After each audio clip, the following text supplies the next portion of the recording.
بسم الله الرحمن الرحیم. ګرانو ملګرو، تاسو ته په لرن انګلیش ان پښتو چینل کې په هراله او ستړي مشوم.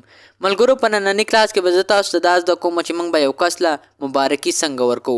نور کله هو چې موږ یو کس له مبارکي ورکو نو هغه ته موږ وی کنګریچولیشن، یعنی ستاسو مبارک شي.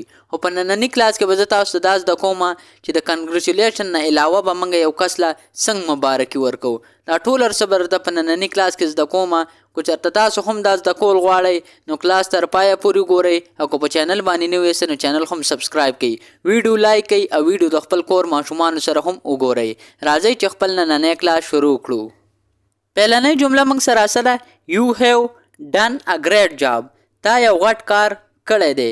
کو موږ چرته یو کس ته وی چې تا ډېر غټ کار کړی دی نو موږ ورته په انګلیش کې وی یو هیو ډن ا ګریټ جاب.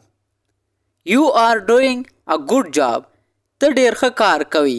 کو چرته یو کس ښه کار کوي او موږ ورته بیا وایو چې هلکه ته خو ډېر ښه کار کوي، ډېر زبردست کار کوي، نو په انګلیش کې به ورته څه وایي یو آر ډوینګ ا ګوډ جاب. کیپ اپ د ګوډ ورک. ښه کار روان ساته.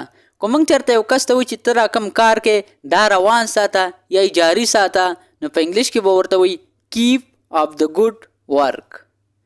ویل ډن، شاباس. کو چرته یو کس ښه کار وکړي او موږ ورته وایو چې شاباس نو په انګلیش کې به ورته وایي ویل ډن.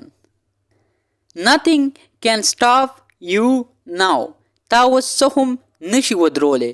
کو چرته یو کس په یو داسې ټریک باندې یو داسې لاره باندې روان شي موږ ورته وایو چې تا خو اوس هېڅ څوک هم نشي ودرولی یا هېڅ څه هم تا نشي ودرولی نو موږ به ورته په انګلیش کې وایو نثینګ کین سټاپ یو ناو.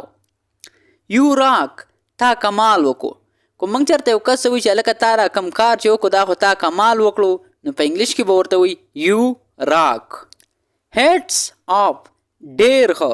کو چرته یو کس یو ښه کار وکړي او موږ ورته وایو چې ډېر ښه نو په انګلیش کې به ورته وایي هیټس اف. یو ډیډ اټ. تا دا وکړل. کو چرته یو کس یو سخت کار وکړي او ښه کار وکړي او موږ ورته وایو چې هلکه تا خو دا څیز وکړو نو په انګلیش کې به ورته وایي یو ډیډ اټ. ملګرو، دا و زموږ نننی کلاس چې پای ته ورسېدو. انشاءالله تاسو سره به په یو بل نوي کلاس کې ملاقات کیږي.